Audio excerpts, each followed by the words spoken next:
Little Red Riding Hood. Noong unang panahon, may isang batang babae na mayroong matingkad na pulang kapa at pandong. Palagi niya itong suot, kaya ang tawag sa kanya ay Little Red Riding Hood. Isang araw, naghanda ang kanyang ina ng cake at mga prutas at nagbilin ito sa kanya. Anak, dalhin mo ito sa iyong lola. May sakit kasi siya ngayon at kailangan niya ang mga ito. Sigurado rin ako na gusto ka na niyang makita. Kaya naman suot ang kanyang pulang kapa at pandong, handa na si Red Riding Hood na puntahan ang kanyang lola. Ngunit habang siya ay naglalakad sa kakahuyan, nakasalubong niya ang malaking lobo. At ang sabi nito sa kanya sa magaspang nitong boses, "Magandang umaga sa'yo, bata. Mukhang may dala kang mga prutas at cake. Saan mo dadalhin yan?" Bibisitahin ko po yung lola ko.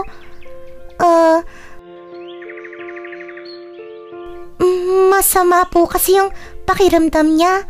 Doon ho siya nakatira sa bahay sa dulo ng kakahuyan. Ganun ba? Sa totoo lang gusto ko ring bisitahin ang iyong lola. Pero mukhang dadaan na lang ako roon sa kabilang dako.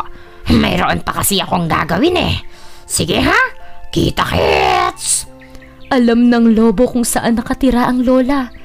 At alam din niya na sa kabilang dako ang mas mabilis na daan papunta roon. Habang naglalakad ay naakit si Red Riding Hood sa malaking harding na daanan niya. Napahinto siya rito para mamitas ng mga kaakit-akit na bulaklak. Pinagmasdan din niya ang mga naggagandahang paru-paro na dumarapo sa mga halaman. Dahil doon, nauna na pala ang lobo sa bahay ng kanyang lola. Maingat, dahan-dahan at tahimik na pumunta ang lobo roon. Nakita niya ang lola na nakaupo sa tumba-tumba. Nagtatahi ito ng pulang sweater para kay Little Red Riding Hood. Ngunit ang hindi alam ng lobo ay napansin na pala siya ng lola. Kaya agad-agad itong tumakbo, nagtago sa kabinet at nagsara ng pinto. Napakabilis ng pagkilos ng lola kaya hindi napansin ng lobo ang nangyari. Sa pagtataka at inis, pinasok na lang ng lobo ang bahay ng lola ni Red Riding Hood. Dito, napansin naman niya ang nakasampay na nightcap at balabal ng lola at may naisip siya. Isusuot ko na lang ang nightcap at balabal ng lola at doon ako pupwesto sa higaan para isipin ni Red Riding Hood na ako ang lola niya. Napakatalino ko talaga. Maya-maya pa ay dumating na si Little Red Riding Hood at kumatok na sa pinto. Lola? Lola? Sino yan? Ako ho ito, si Red Riding Hood. Pumasok ka na, iha. Tumuloy ka na. Malumanay na sagot ng lobo. Agad-agad ay tinakpan niya ang kanyang baba pagpasok ni Red Riding Hood. Kamusta po kayo, Lola? Ano? Teka, Lola, bakit napakalaki naman ang inyong mga mata? Talaga ba? Para mas makita kita ng malinaw. Teka, maging inyong mga tenga ay napakalaki na rin. Anong nangyari? Siyempre, para mas marinig kita, apo. Lambing ng lobo. Nakita rin ni Little Red Riding Hood ang malalaki at matatalim na ngipin nito. Naku, Lola, maging ang mga ngipin niyo ay napakalaki at ang talim-talim na rin. Anong nangyari? Siyempre, ganito kasi yan Para mas madali kitang makain.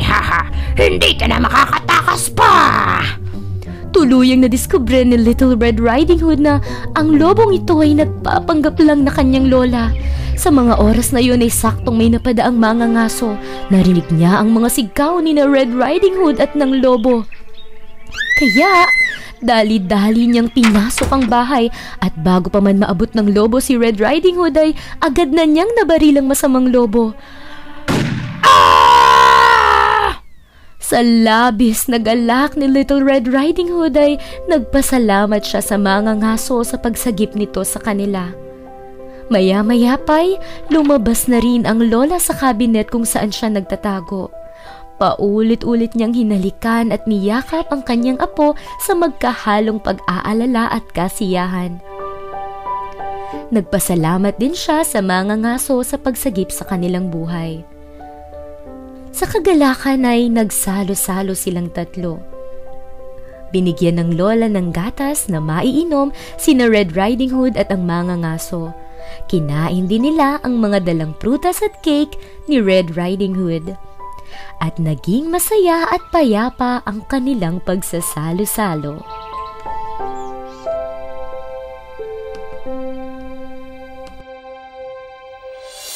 Ang tatlong biik. Noong unang panahon may tatlong magkakapatid na biik na hangarin ay matutong tumayo sa sarili nilang mga paa. Bawat biik ay may landas na gustong tahakin. Isang araw may nakita ang unang biik na isang lalaking may dalang mga dayami. Maaari po ba akong makahingi ng mga dayami para sa paggawa ng aking bahay? Aba, syempre. At binigyan naman siya nito. Natapos ang unang biik na itayo ang kanyang bahay sa pamamagitan ng dayami. Ngunit dumating ang masamang lobo. Munting biik! Munting biik! Patuloyin mo naman ako sa bahay mo! Ang lobo! Hindi! Hindi! Kahit ano pa ang gawin mo! Ganun pala. Sa kaunting paghipan ko, tutumbay ang bahay mo! At hinipan niya ito ng hinipan hanggang ito'y mawasak ng tuluyan.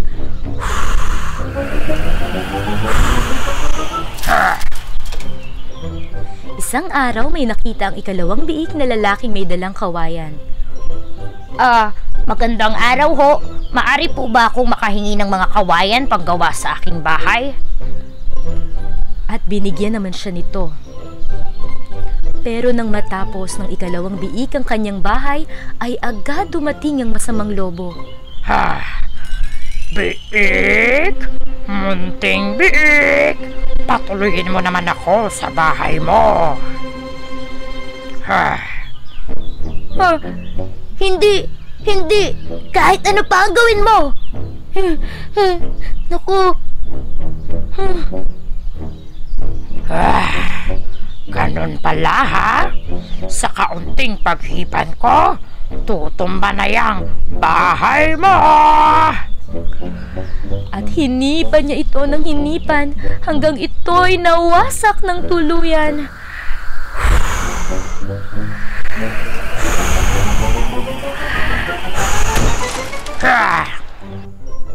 Ang ikatlong biik naman ay naglakbay para makahanap ng mahihingian ng semento. Magandang umaga ho. Maari ho ba akong makahingi ng iba ninyong semento na aking gagamitin sa paggawa ng aking bahay? Ito! At binigyan naman siya nito.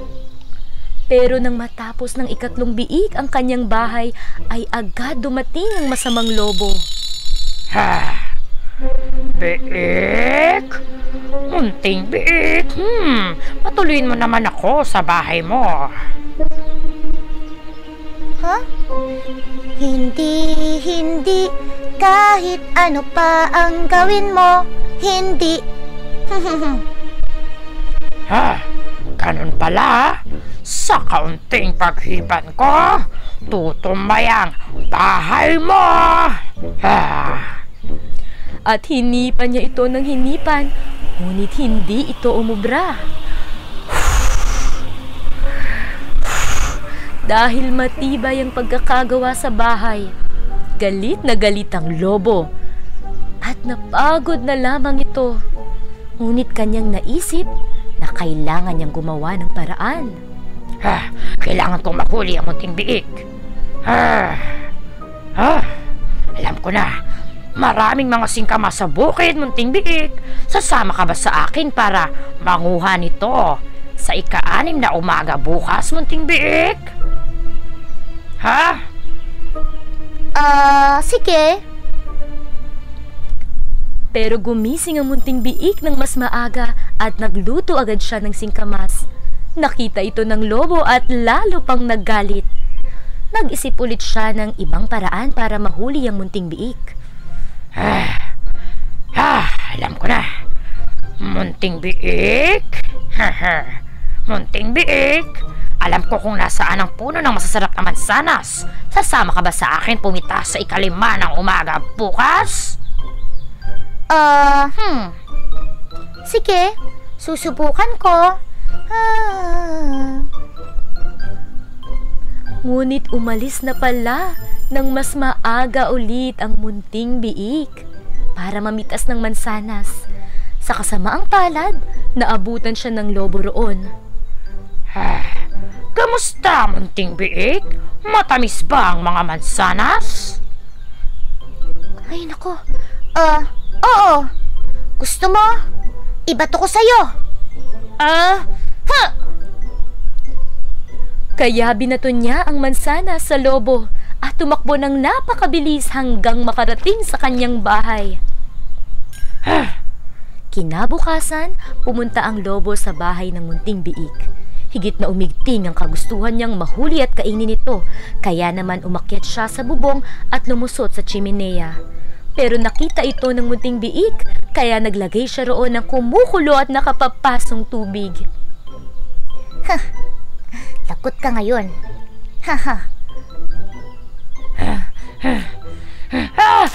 Ang init! Ang init! At iyon ang kinahantungan ng masamang lobo. Ang lobo at ang 7 tupa. Noong unang panahon, may isang tupang naninirahan sa gubat kasama ang kanyang 7 anak.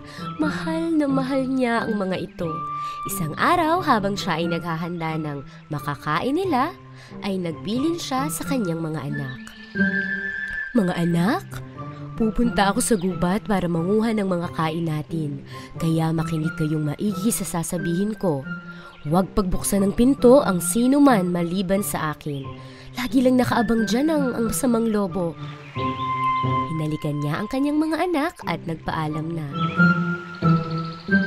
Ang hindi niya alam ay naghihintay na pala ang lobo na umalis siya. Gustong gusto kasi nito na ang karne ng mga tupa ang kanyang makakain. Pumunta na ang lobo sa bahay at kumatok. Mga anak, ito ang nanay nyo. Buksan nyo ang pinto. Marami akong dalang pagkain para sa inyo. Mga anak. Matatalino ang mga batang tupa. Alam nila na ito ay ang masamang lobo. Oh, masamang lobo. Huwag mo kaming lokohin. Umalis ka dyan. Kaya naman, paulit-ulit na nag-ensayo ang lobo para magaya ang boses ng inang tupa. Sa pagkakataong ito, mas nilaksan niya pa ang boses niya. Mga anak ko, buksan nyo ang pinto. Ito ang nanay nyo. Dalian nyo dyan. Matatalino ang mga batang tupa kaya sumilip sila sa salamin sa baba ng pinto. Hindi namin bubuksan ng pinto. Nakikita namin ng mga paa mo. Ibang-iba yan sa paa ng nanay namin, no? Ang kulay ng mga paa niya ay puti. Dahil dito, dali-daling tumungo ang lobo sa tindahan at sinabi sa tinderong kulayan ng paa niya ng puti. Nagulat ang tindero sa kakaibang hiling ng lobo. Pero dahil sa takot ay sinunod niya ito. Kaya naman bumalik uli sa bahay ang lobo.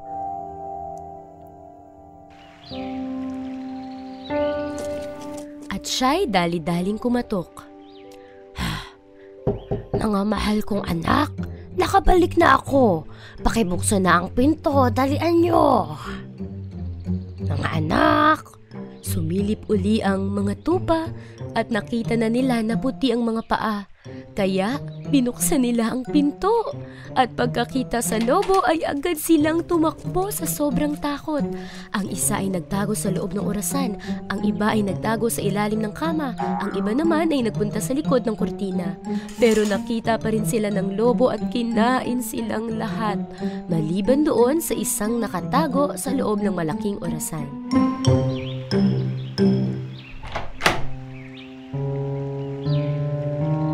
Pagkabalik ng inang tupa ay nagulat siya nang kanyang makita na bukas ang pinto. Naisip niya na baka sabik na sabik lang ang mga bata na makakain. Kaya tumungo siya sa loob ng kanilang bahay. Pero bigla siyang nalungkot at nangamba nang makita na wala ang kahit isa sa mga anak niya at tila ba nilooban ang kanilang bahay. Iyak siya ng iyak at nasabing, "Mga anak ko, anong nangyari sa inyo? Bakit niyo binuksan ang pinto? Siguro ay kagagawa nito ng masamang lobo. Ililigtas ko kayo." Narinig ito ng isa niyang anak na nagtago sa orasan. Ha? Inay? Inay, ako po ito. Naririnig niyo po ba ako? Ako ito ang inyong bunso. Kinuha ng ina ang kanyang anak at hinalikan nito ng paulit-ulit. Kinuwento ng kanyang anak ang lahat ng nangyari. Maya-maya ay narinig na nila ang hilik ng lobo. Mukhang andito pa siya. Anak, iabot mo sa akin ng gunting. Ngayon na. At dinala ng bunso ang gunting. Pumunta silang dalawa sa hardin at doon nila nakita ang lobong mahimbing na natutulog. Dahan-dahang ginupit ng inang tupa ang tiyan ng lobo. At nakita niya ang kanyang mga anak na buhay pa, kaya isa-isa niya itong kinuha mula sa tiyan ng lobo.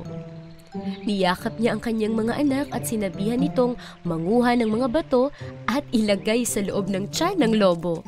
Kaya naman nanguha sila ng malalaking bato at matapos ito nga ay inilagay na nila sa loob. At itinahi naman ng inang tupa ang tiyan ng lobo. Matapos ay umuwi na silang magkakasama. Maya-maya pa ay nagising na ang lobo at uhaw na uhaw ito. Kaya tumungo sa isang balon para uminom. Ngunit pagyuko ay hindi niya mabalansi ang kanyang sarili, kaya nahulog siya rito at namatay sa pagkakalunod. Pinanood ng mga tupa ang lahat ng nangyari. Pagkatapos ay lumabas silang lahat at nagsayawan dahil sa saya. Pagkat tuluyan nang nawala ang lobo at hindi na nila kailangang matakot pa. Si Goldilocks at ang tatlong oso. Noong unang panahon, may tatlong oso na naninirahan sa may kakahuyan. Ang tatay na si Great Big Bear ay isang malaking oso. Ang nanay naman na si Mother Bear ay may katamtamang laki. At ang kanilang munting anak na si Teeny Tiny Bear ay isang napakaliit na oso.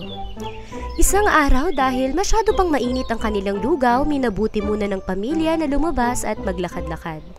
Maya-maya, saktong napadaan sa kanilang bahay ang batang babae na si Goldilocks. Kumatok siya sa pinto ngunit walang sumagot. Kaya pumasok na lang siya sa loob at nakita ang tatlong mangkong may lamang lugaw. Ay, saktong-sakto, gutom na ako. Kaya tinikman niya ang nasa malaking mangkok. Ngunit masyado itong mainit. Tinikman na lang niya ang nasa mangkong may saktong laki. Ngunit tila ang lamig naman ito. Kaya tinikman niya rin ang lugaw na nasa maliit na mangkok. At sa wakas, saktong-sakto lamang ang init nito at di niya namalaya na ito na'y kanyang naubos.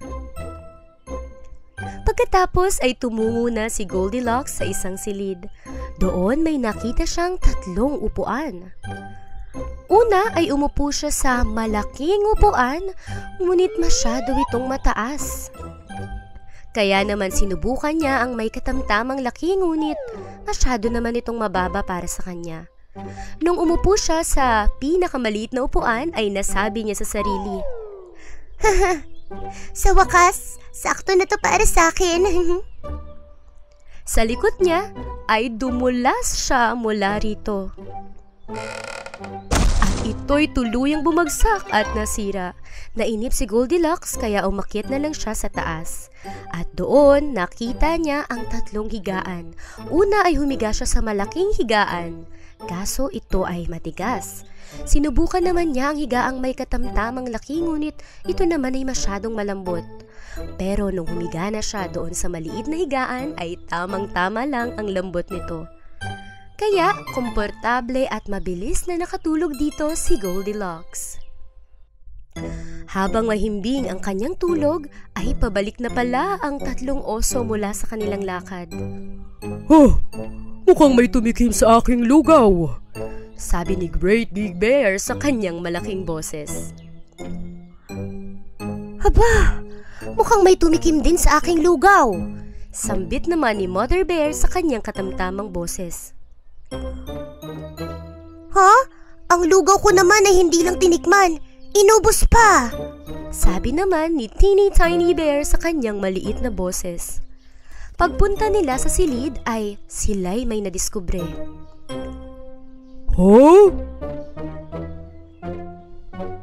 May umupo sa aking upuan, sabi ni Great Big Bear sa kanyang malaking boses. Nako, may umupo rin sa aking upuan, sabi ni Mother Bear sa katamtaman nitong boses. Ha?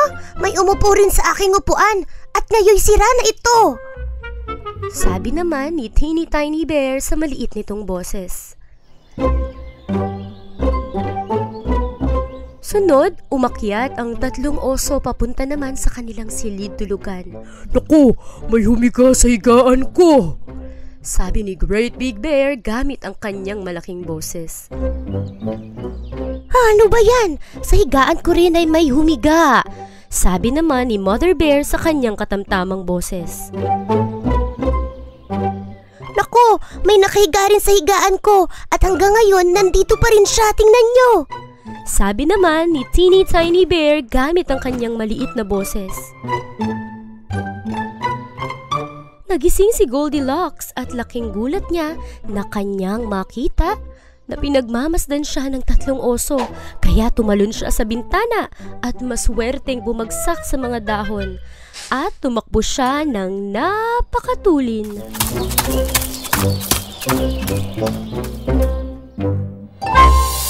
Ang mga duwende at ang sapatero. Noong unang panahon may isang tapat at masipag na sapatero. Sa kabila nito ay naghihirap pa rin siya. Sa labis na kahirapan na yan, natitira na lamang sa kanya ay ang sapat na leather o katad panggawa ng isang pares ng sapatos. Tinapos niyang gupitin ang katad ng sapatos bago siya natulog. Siya ay nangangamba na kakapusin na siya sa mga susunod na araw. Kinabukasan, nagmadali siyang dumiretso sa kanyang ginupit na katad. Ngunit siya ay nasurpresa sa kanyang nakita. Gawa na ang sapatos. Hindi siya makapaniwala kaya ineksamin niya muna ito. Ni isang maling pagtahi ay wala. Napakaayos at linis ng pagkakagawa kaya naisip niya na maaring ekspertong sapatero ang gumawa nito. Dali-daling tinawag ng sapatero ang kanyang asawa.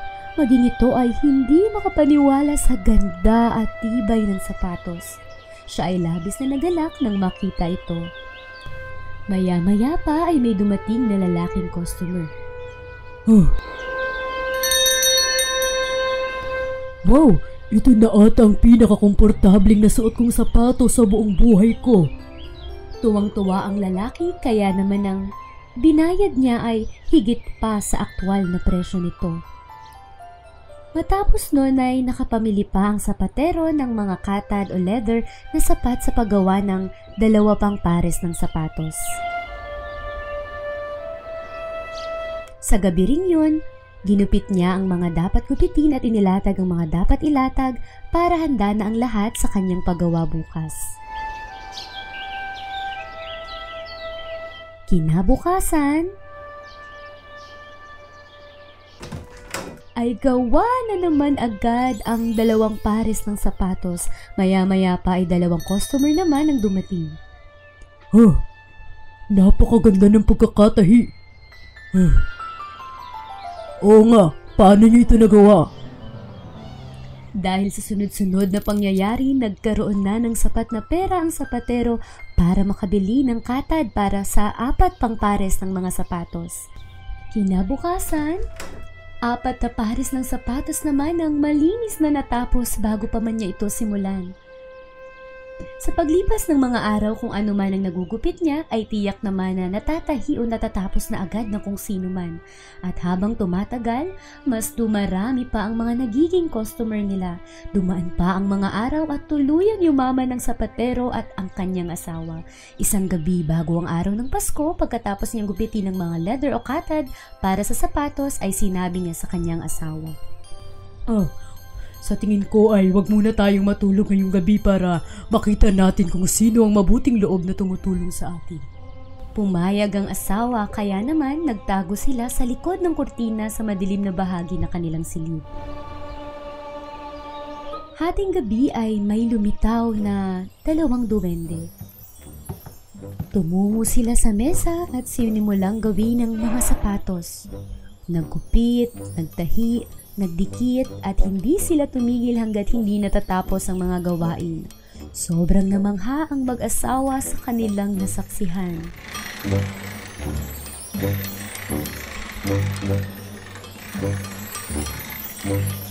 Pagkatapos naman ng mga duwende sa mga sapatos ay inilagay na nila ito sa shelf at agad din silang umalis ng tahimik.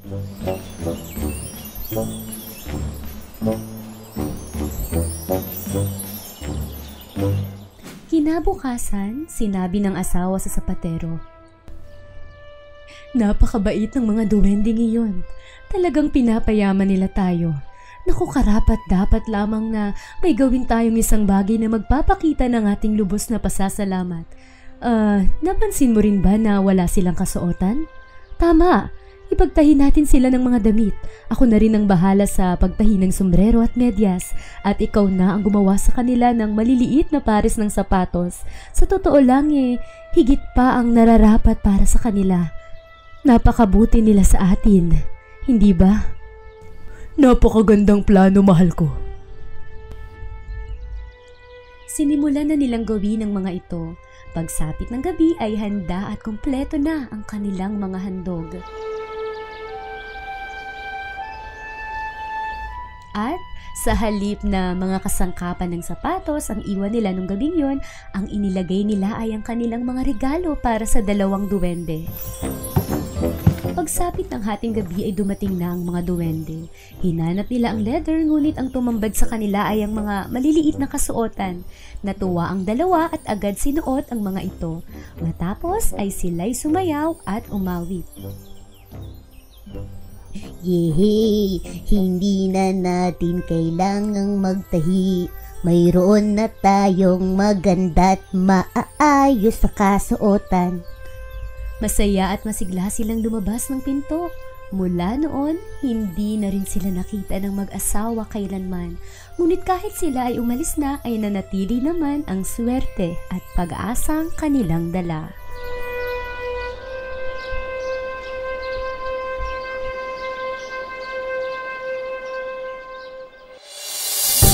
Ang magpipipa ng Hamelin.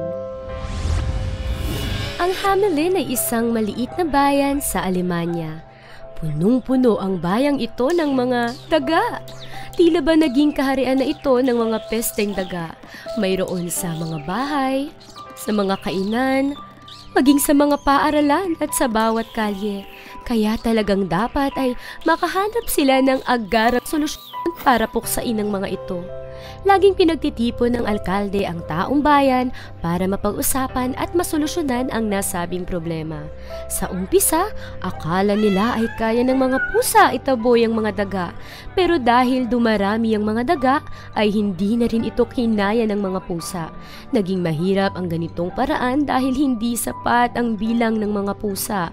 Kaya ito ay maituturing na napakalaking suliranin para sa kanila. Isang araw may isang di kilalang lalaki na dumating sa bayan ng Hamelin. May dala siyang pipa, seryoso ang mukha nito at diretso niyang tinungo ang alkalde at sinabi niya rito. Balitang-balita ho sa Alemanya na ang Hamelin ay nababalot ng maraming daga. Kung magagawa kong mapalaya kayo sa mga dagang ito, ano ang magiging premyo ko? Nagulat ang alkalde sa sinabi ng lalaki. Mahirap kasing paniwalaan na ang isang lalaking dayo ay biglang magsasabing kaya niyang paalisin ang lahat ng daga sa kanilang lungsod.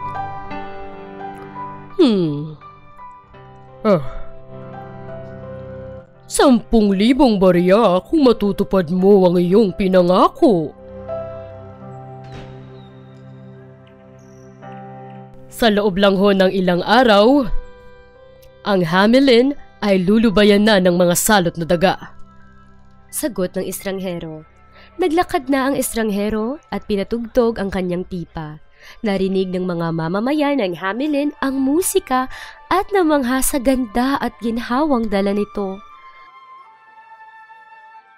Maya-maya pa, libu-libong daga ang nagsilabasan. Sila ay sumunod sa pinagmumulan ng tugtog. Para bang naakit ang mga daga sa tunog nito. At patuloy na naglakad ang estranghero sa buong syudad papunta sa dagat habang kasunod niya ang mga daga.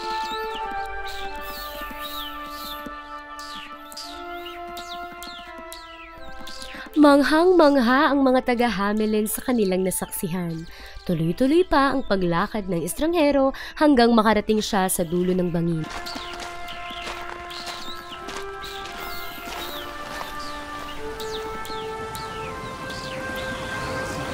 Maya-maya pa ay sunod-sunod nang nahulog ang mga daga sa dagat at natupad na nga ng estranghero ang kanyang pangako. Kaya naman, pinuntahan niya agad ang alkalde para sa kapalit na kanyang inaasahan. Sa kanyang pagpunta rito ay nagpupugay sa kanya ang taong bayan, pero nagbago ang isip ng alkalde. At maya-maya pa ay sinabi, Iho, isang pambihirang kakayahan ang iyong ipinamalas, pero hindi kaya sobra-sobra ang 10,000 barya sa 2 oras o 1 araw na gawain? Kaya babayaran kita ng 500 ginto. Tiningnan lang ng estranghero ang alkalde at pagkatapos ay umalis na ito. Nagpatugtog uli siya gamit ang kanyang pipa, pero ngayon ay mas mabilis at masigla na ang tunog nito. Lahat ng mga bata sa Hamelin ay kanyang napasunod. Napasunod niya ang mga ito hanggang sa bundok at sila'y tuluyang naglaho. Nagreklamo at nagprotesta ang mga magulang sa alkalde dahil nawala ang kanilang mga anak. Naisip ng alkalde na kung tumupad lang sana siya sa pangako ay hindi na sana nagkaproblema pa. Bumalik ang estranghero, ngunit hindi na niya kasama ang mga bata. Kaya naman agad siyang nilapitan ng alkalde at humingi ito ng tawad. Nagmakaawa siya sa lalaki na ibalik na ang mga bata. Walang sinabi ang estranghero at bigla na lang itong umalis. Ngunit sa kanyang pagbabalik ay kasama na niya ang mga bata. Sa wakas ay ibinigay na sa kanya ang pangakong 10,000 gintong barya at ang pangyayaring ito ang nagturo sa alkalde ng isang mahalagang leksyon. Hansel at Gretel. Sa isang kubo malapit sa kagubatan, naninirahan ang magkapatid na sina Hansel at Gretel kasama ang kanilang ama at madrasta. Ang ama nila ay isang mangtutroso. Noong kinakapos sila sa pagkain, nasabi nito sa kanyang asawa, Anong mangyayari sa atin? Halos wala na tayong makain. Nangangamba ako na magutom ang aking mga anak. Walang pakialam ang madrasta dahil hindi naman talaga niya mahal ang magkapatid. Sa halip ay binabalak niyang ilayo na lang ang mga ito. Pagkapasok ni Hansel at Gretel sa kwarto, sinabi niya, Dapat, dalhin na natin sina Hansel at Gretel sa gubat at mabuting iwan at iligaw na lang sila doon para hindi na sila makabalik dito. Dahil kung ganun, hindi na natin kailangan mag-alala o mamroblema pa. Bawas pasanin pa sa atin yun, di ba? Kaya bukas dapat mailayo na natin sila. Silang dalawa. Hindi pwede. Hindi ko magagawa yan sa mga anak ko. Sila na lamang yaman ko. Hindi tama. Pero pinilit pa rin ng madrasta ang asawa sa kanyang makasariling plano. Ano? At dahil gising pa ang magkapatid, narinig nila ang naging pag-uusap. Ano nang gagawin natin? Kaya naman pinakalma siya ni Hansel. Shh! Huwag kang umiyak, Gretel. Hindi kita pababayaan. Tama, miniisip na akong paraan. Pagsapit ng gabi ay sinuot na ni Hansel ang kanyang jacket at dumaan sa pinto sa likod ng kanilang bahay. Sa pamamagitan ng liwanag ng buwan, nailagay ni Hansel ang mga maliliit na bato sa daan para magsilbing marka upang hindi sila maligaw.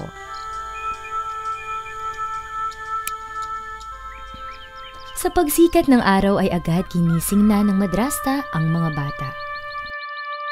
Hoy! Bumangon na kayo!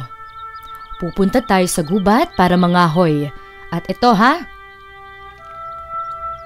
Yan, paghatian nyo yan.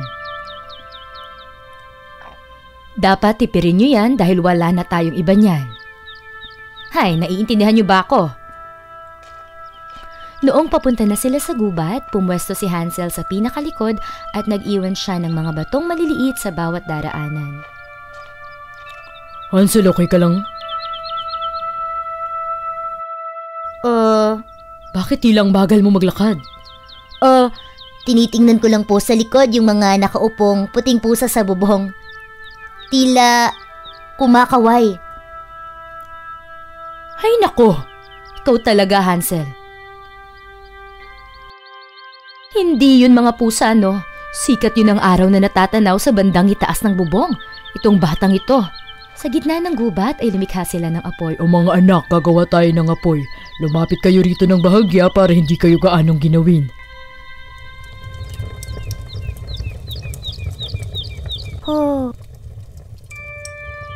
Sandali. Ginagabi na tayo. Mangangahoy pa kami. Babalik kami maya-maya. Diyan lang kayo. Kaya habang katabi ang apoy ay minabuti ng mga bata, awitin na lang ang paborito nilang mga kanta. Suzy, o aking Suzy, sabihin mo sa akin ang balita. Nakapaa ang mga bata, di ba dapat sila'y may sapatos na? Sana'y gawan sila ng sapatero ng matitibay na magagamit nila. Matapos nilang kumain, umawit, ay sila naman ay nakatulog. Madilim pa rin ang gabi nang magising si Gretel, kaya natakot siya at umiyak. Huwag kang mag-alala, Gretel. Kapag lumiwanag na ang buwan, ay makakauwi rin tayo dahil makikita natin ang mga batong maliliit na hinulog ko sa lupa bilang palatandaan. At nagtagumpay sila. Mga anak, buti naman. Tara, may pagkain tayo sa bahay. Pero desidido pa rin ng madrasta na ilayo ang magkapatid. Kaya nang bumalik na sina Hansel sa kwarto, ay pinilit niya ang asawa na mas ilayo at iligaw pa ang mga bata sa gubat. Yun ang mangyayari sa ayaw at gusto mo. Para to sa ikabubuti natin. O ayan, paghatian niyo yung dalawa.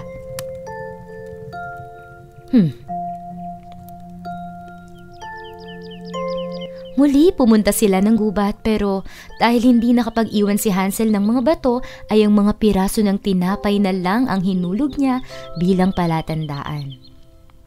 Huwag kang mag-alala, Gretel. Makakauwi tayo dahil sa tinapay na to.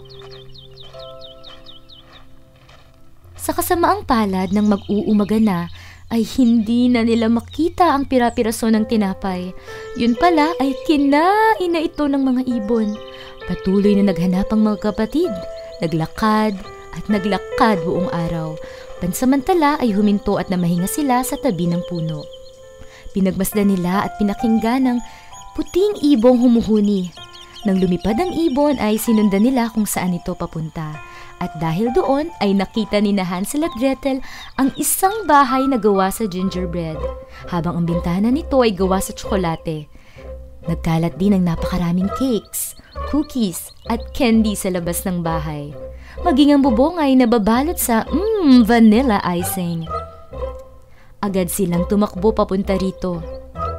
Tinikman ni Hansel ang cupcake, habang si Gretel naman ay pumwesto na sa bintanang gawa sa tsokolate. Napakasarap naman ito. Oo nga. Ngunit maya-maya lamang ay may narinig silang kakaibang boses mula sa loob ng bahay. Sino yan? Sino yan sabi?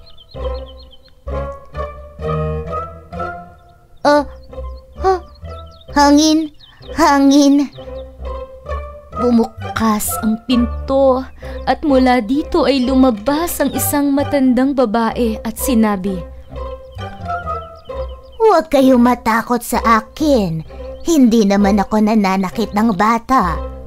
Sumama kayo sa akin sa loob at alam kong gutom at pagod na kayo. Dinala niya ang mga bata sa loob ng bahay at binigyan sila ng mga pancake at baso na punong-puno ng gatas. Hay, alam nyo, ako lamang ang mag-isa rito at ako ay masaya na kayo ay aking makakasama. Masayang masaya. Matapos kumain ni Hansel at Gretel ay pinatulog na sila ng matanda sa dalawang malambot at komportableng higaan. Ngunit ang inaakala nilang mabait ay isa palang masamang bruha. Ang gawain niya pala ay busugin muna ang mga dumarating sa kanyang bahay at matapos ay kanya itong kakainin. Habang natutulog ang mga bata, ay abala ang matandang bruha sa paghalo ng kumukulong tubig at sinabayan niya pa ito ng pag-awit. Oh, aking tubig na kumukulo. Ang mga bata dito ko mismo iluluto. Una ang lalaki, sunod naman ng babae. Ang galing ng aking plano. Hihihihi. Maya't maya ay sinisilip niya sina Hansel at Gretel na nahihimbing pa rin sa pagtulog. Kinabukasan ay dinala ng matandang bruha si Hansel sa isang kwarto. Yun pala, isa itong kulungan para hindi siya makatakas. Aray! Yan ang nababagay sa'yo. At pinuntahan naman ng bruha si Gretel at sinabing, Mula ngayon, ikaw na ang bahala sa mga gawaing bahay. Una, magpakulo ka muna at magluto ng makakain ng iyong kapatid para lalo siyang tumaba.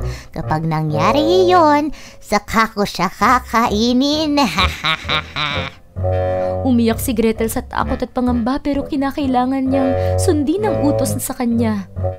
Kaya naman ang niluluto at inaabot niya kay Hansel ay masasarap na pagkain samantalang sa kanya naman ay tira-tira na lang. Araw-araw sinisilip ng matanda kung tumataba na ba si Hansel.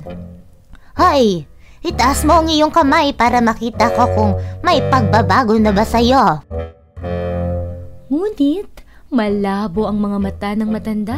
Kaya naman, sa halip na ang kanyang kamay ang kanyang inaabot, ay ang buto ng manok ang kanyang itinataas. Ano yan? Ang payat pa din. Makalipas ang 1 linggo, galit na galit ang matanda. Tama na! Pakuluan mo na yung tubig. Wala na akong pakialam mataba man siya o hindi. Bukas, siya na ang nasa hapag ko at paniguradong mabubusog talaga ako. Nagmakaawa si Gretel pero hindi siya pinakinggan ng matanda. Kinabukasan, ang utos nito sa kanya ay, habang pinakukuluan mo yan, pumunta muna tayo sa harap ng oven. Tingnan mo kung mainit na ba at pwede na bang paglutuan. Simple lang ang utos ko kaya dapat ay madali kang makaintindi. Alam na ni Gretel ang plano ng matanda kaya ang naging sagot niya ay, hindi ko po alam kung paano umakyat dyan. Pwede niyo po bang ipakita sa akin kung paano? Ay nako, itong batang ito, oo. Napakadali lang naman. Ganito lang panoorin mo ako ng maigi dahil kung hindi ay nako. At umakyat ang bruha sa oven kaya naman, agad siyang itinulak ni Gretel at isinara ang pinto at siya'y napakanta sa saya. Ngayon ikaw ay nakulong dyan, ako rito'y malaya. Si Hansel ay maililigtas ko na at kami parehong masaya. Dali-daling tumakbo si Gretel sa kulungan ng kanyang kapatid. Niyakap nila ang isa't isa. Matapos ay nagpunta rin sila sa bahagi ng bahay kung saan naroon ang napakaraming ginto. Sa paglagay nila nito sa kanilang mga bulsa, ay biglang dumating ang kanilang ama. Mga anak ko, araw-araw ko kayong hinahanap. Salamat at natagpuan ko na kayo. Tara na at umuwi na tayo. Pinaalis ko na ang inyong madrasta at hindi na babalik pa. Sigurado ay sumama na yon sa mga kaibigan niyang bruha. Tara na, umuwi na tayo. Umuwing magiliw sina Hansel at Gretel kasama ang kanilang ama. Dala ang mga ginto. Hindi na sila nagutom kailanman at namuhay silang masayang magkakasama, hindi na naghangad ng higit pa. Pinocchio.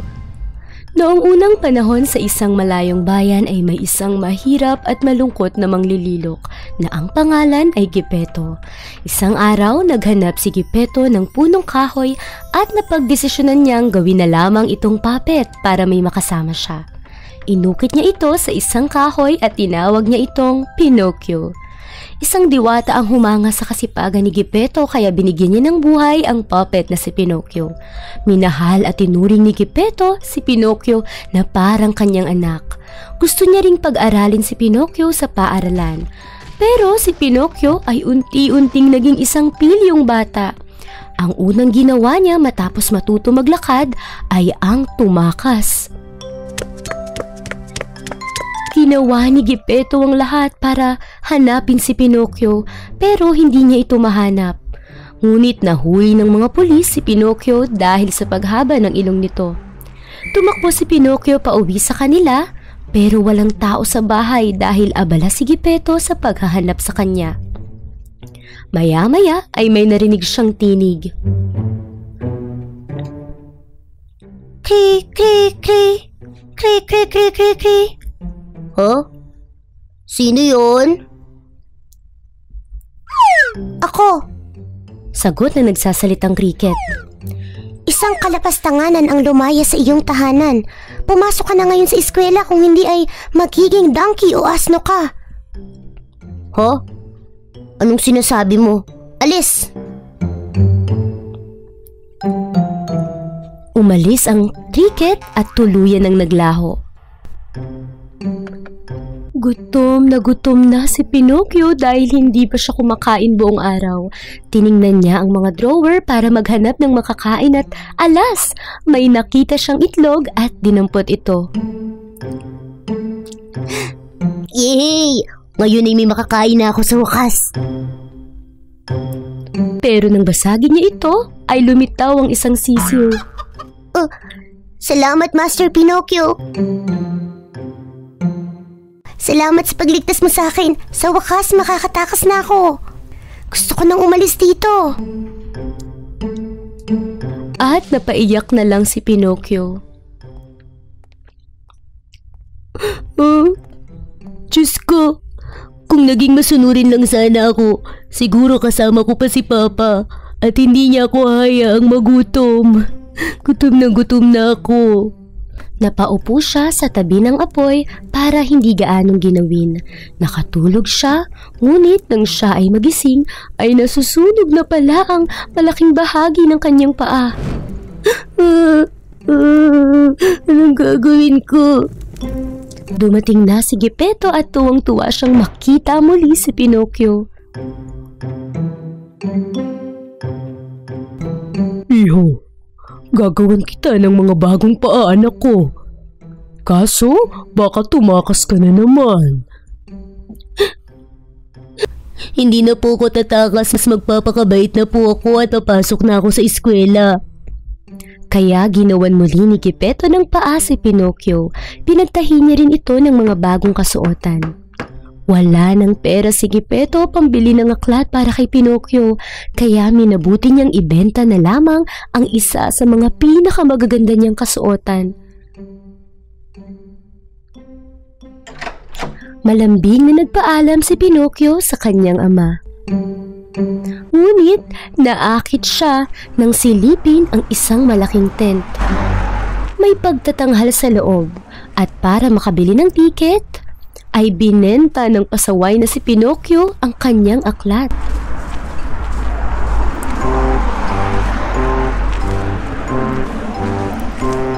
Nakita ng dalawa sa mga nagtatanghal si Pinocchio kaya sinabi nito, Oh, dalhin ang puppet na yan dito. Gawa siya sa kahoy, panigurado maganda yan pang luto sa aking manok.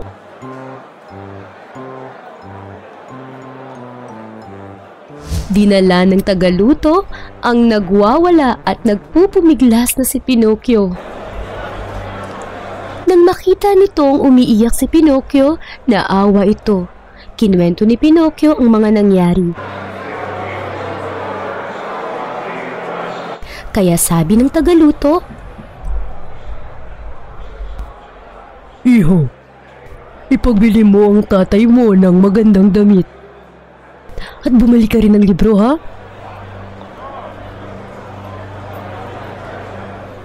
Nang pauwi na si Pinocchio ay may nakasalubong siyang masasamang nilalang.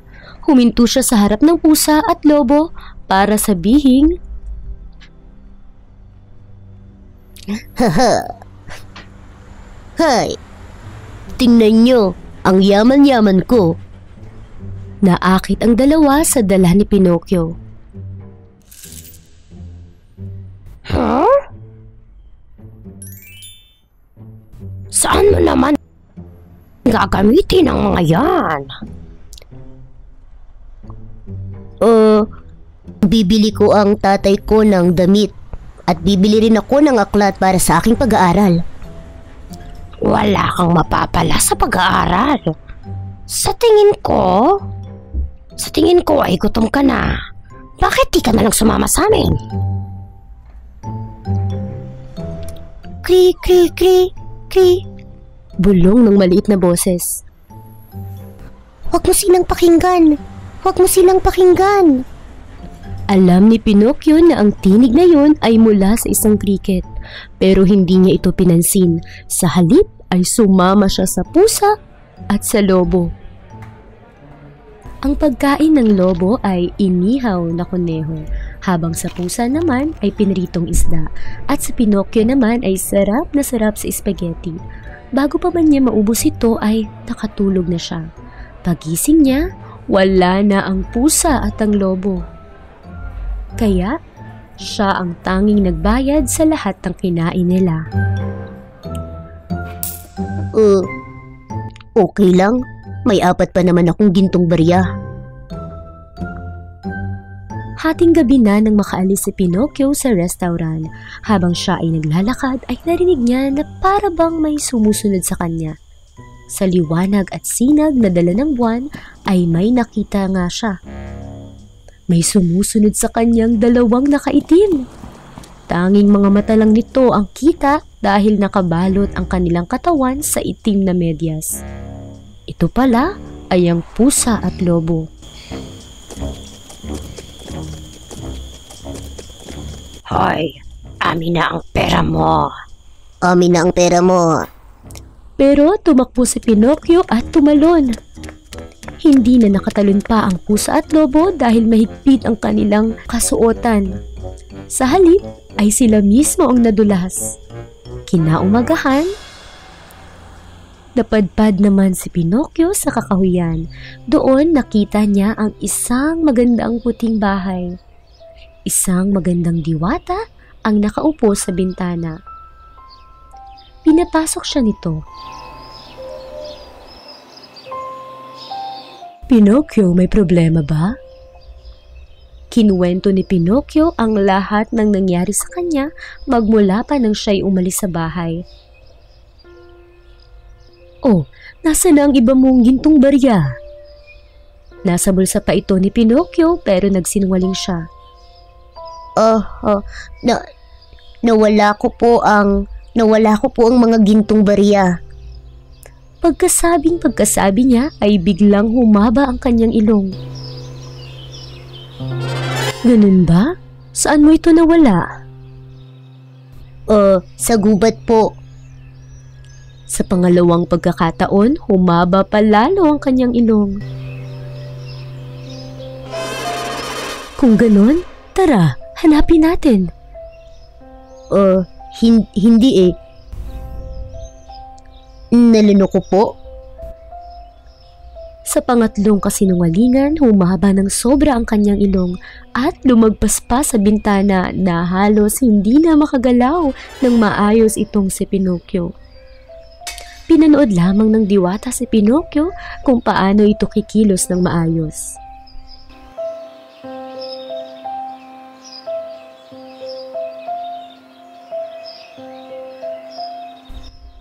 Para ituloy pa ang ibang kaparusahan ay tumawag na siya ng woodpeckers. Nagsipasukan ng mga ibong ito at tinuka ang ilong ni Pinocchio. At sa wakas, lumiit na ang ilong nito at bumalik na sa normal.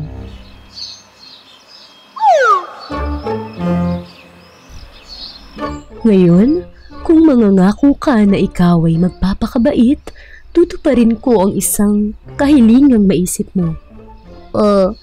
Sa totoo lang gusto ko pong maging isang ganap na tao. Ang iyong hiling, aking tutuparin. Napakabait ninyo. Salamat po. Salamat talaga. Ngayon, kailangan ko nang bumalik sa aking ama. Sige, magpakabait ka na ha at huwag nang magsisinungaling dahil sa tuwing magsisinungaling ka, ilong mo ay tiyak na hahaba.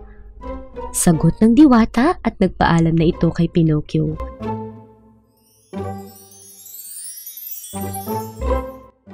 Nang makauwi si Pinocchio ay tuwang-tuwa si Geppetong makita siya.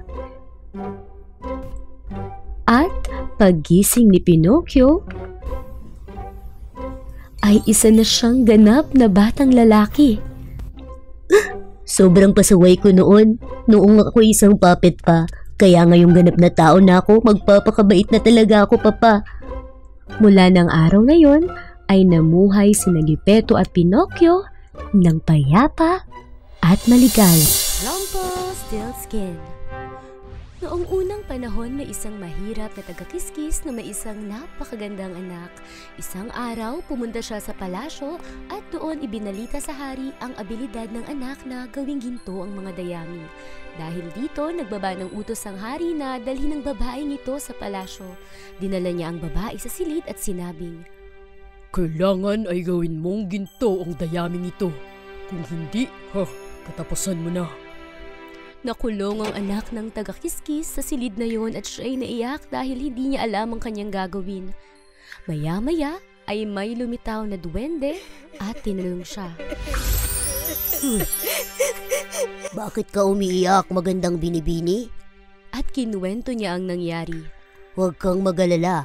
Kaya kong iikot ang lahat ng dayaming iyan at gawing ginto. Pero ano ang ibibigay mong kapalit?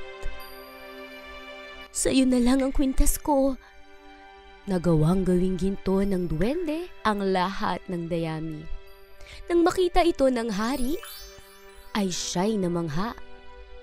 Lalo pa siyang naging makasarili kaya dinala niya ang babae sa mas malaking silid na puno ng dayami at sinabing,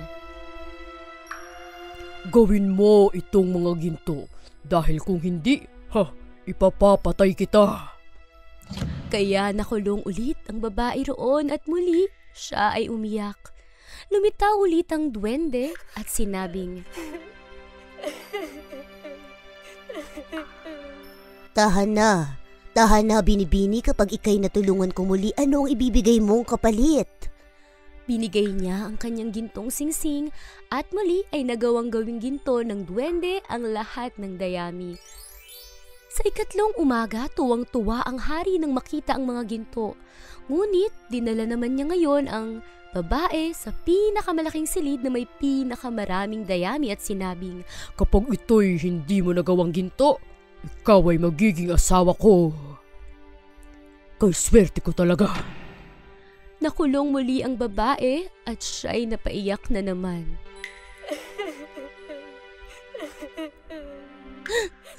Wala na akong may bibigay sa'yo. Anong gagawin ko? Ganito na lang. Ipangako mo sa aking ibibigay mo ang panganay mong anak kapag ikay naging reyna na. Sige. Pumayag ang babae dahil hindi niya naman naisip na magiging asawa niya ang hari. Muli ay inikot ng duwende ang lahat ng dayami at naging ginto ito sa gabing iyon. Sobrang saya ng hari nang makita iyon. Lumipas ang panahon at pinakasalan ng hari ang babae at di nagtagal ay nagkaroon sila ng anak. Lumitaw ang duwende para kuhain na ang sanggol ngunit nakalimutan na ng reyna ang kanyang pangako kaya nagmakaawa itong wag nang kunin ang kanyang anak. Hindi naman ako ganun kasama. Kaya sa isang kondisyon, kung mahuhulaan mo ang pangalan ko, hindi ko na kukunin ang anak mo. Bibigyan kita ng 3 araw. At ito'y naglaho. Sinubukan ng reyna alalahanin ng mga pangalang pamilyar sa kanya at sinabi niya ang mga pangalang kanyang naalala. Siguro ang pangalan mo ay Timothy, Benjamin, Jeremiah. Pero ang lahat ng sagot nito ay hindi niya pangalan. Kinabukasan ay inatasan niya ang kanyang mga kawal na libutin ng kanilang bayan at alamin ang mga pangalan ng mga tao. Sa gabing iyon, bumalik ang duwende ngunit hindi pa rin mahulaan ng reyna ang pangalan nito. Sa ikatlong araw ay tumungo na ang isa sa mga kawal sa gubat at doon nakita niya ang duwendeng magiliw na sumasayaw sa harap ng apoy. Kumakanta rin ito. Ngayon wala pa akong dala, bukas meron na. Anak ng reyna'y mapapasakin. Buti na lang walang may alam na pangalan ko ay Rumpelstiltskin. Bumalik ang kawal na yun sa palasyo at sinabi sa reyna ang kanyang narinig, lalong-lalo na ang pangalan ng duwende. Nang gabing iyon, lumitaw ang duwende. Sumusuko ka na ba? Mapapasakin na ba ang iyong anak? Ngumiti ang reyna at sinabing, Ang pangalan mo ba'y Harry? Conrad? Nasisiguro kong ikaw ay si Rumpelstiltskin. Huh? Paano mo nalaman ang pangalan ko? Hindi! Tumakbo palabas ang duwende at hindi na nagpakita kailanman. Ang prinsesa at ang gisante. Noong unang panahon sa malayong kaharian ay may naninirahang hari at reyna na may bugtong na anak. Nang lumaki na ang prinsipe ay nangarap na siyang magpakasal sa isang prinsesa. At ito ay dapat na isang ganap na prinsesa bilang bili ng hari at reyna. Kaso walang mga prinsesa sa kanilang kaharian, kaya naman minabuti ng hari at reyna na pahintulutang maglakbay ang prinsipe sa mga kalapit bayan at kaharian para hanapin nito ang kanyang iniibig. Naglakbay sa hilaga ang prinsipe kung saan naroon ang isang prinsesa. Siya ay matangkad, maputi at matalino. Ngunit ito ay ubod ng yabang. Ang tunay na prinsesa ay hindi mayabang. Naisip ng prinsipe, kaya naglakbay uli siya ngunit sa pagkakataong ito ay papunta na sa mainit na disyerto. Pumunta siya sa palasyo roon kung saan naroon ang prinsesa. Ito ay sobrang mapagmataas. Ang tunay na prinsesa ay hindi mapagmataas. Naisip ng prinsipe, kaya mula sa silangan ay tumungo naman siya sa isang lupaing napakalamig. Doon ay nakita niya ang isang prinsesa na nagtataglay ng kaakit-akit ng ngiti at boses. Ngunit ito naman ay mahilig magsinungaling. Ang tunay na prinsesa ay hindi mahilig magsinungaling. Naisip ng prinsipe, kaya naman umuwi siya sa kanilang kaharian ng pagod at malungkot. Isang gabi, ilang araw lang nang makauwi ang prinsipe, ay may tumamang bagyo sa kanilang kaharian. Nang gabing iyon ay may kumatok sa kanilang palasyo. Hindi ito inaasahan ng hari kaya siya na mismo ang nagpunta para pagbuksan ito. Pagbukas niya ay kanyang nakita ang isa sa pinakamagagandang dilag.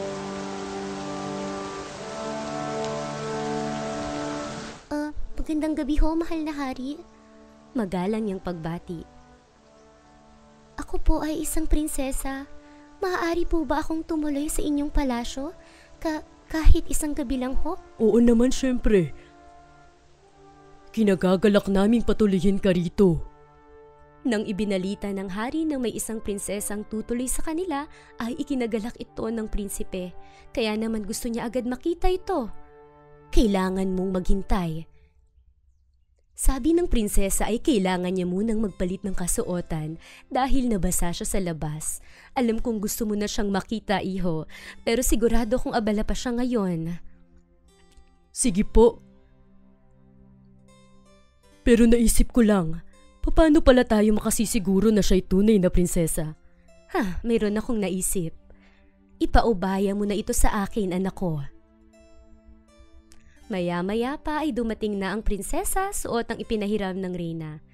Ang kanyang buhok ay itim at makintab, mapula ang mga pisngi at ang kanyang mga mata ay nagniningning na parang kanyang ngiti. Naupo ang prinsesa at sila'y nagkwentuhan ng prinsipe ng mga ilang oras. Napahanga niya ang prinsipe, ngunit ito'y hindi pa rin sigurado kung siya nga ba'y tunay na prinsesa. Nagpunta ang reyna sa isang silid at may dalang isang gisantes. Doon sa higaan ay kanyang inilagay ang gisantes sa pinakailalim ng kutsyon. Inutusan niya ang mga kawal na magdagdag pa ng kutsyon at isa pang kutsyon hanggang ito ay mapuno ng maraming patong-patong na kutsyon na suma total ay 20 kutsyon.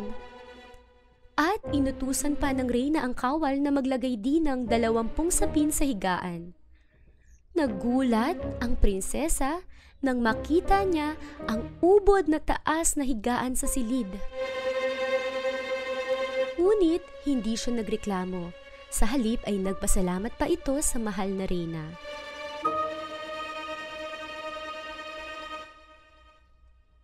Umakyat ang prinsesa sa mataas na kama at maya-maya pa ay sinubukan ng matulog.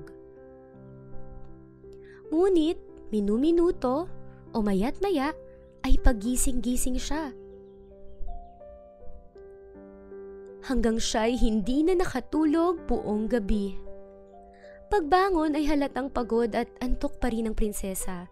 Pinati siya ng hari at reyna at prinsipe sa may hapagkainan.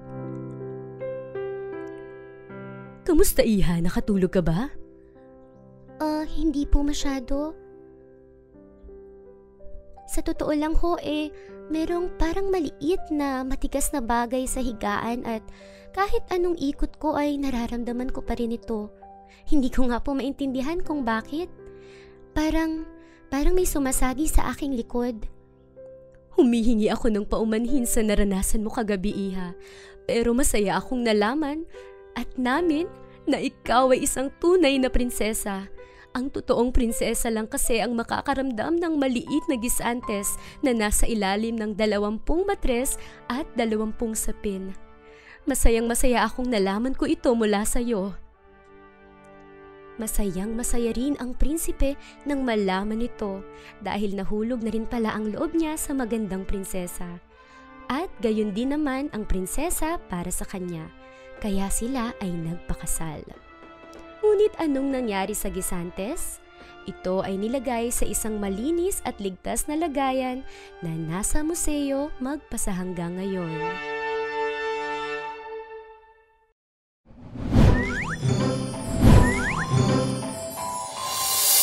Gusto niyo pa ba ng maraming kwento?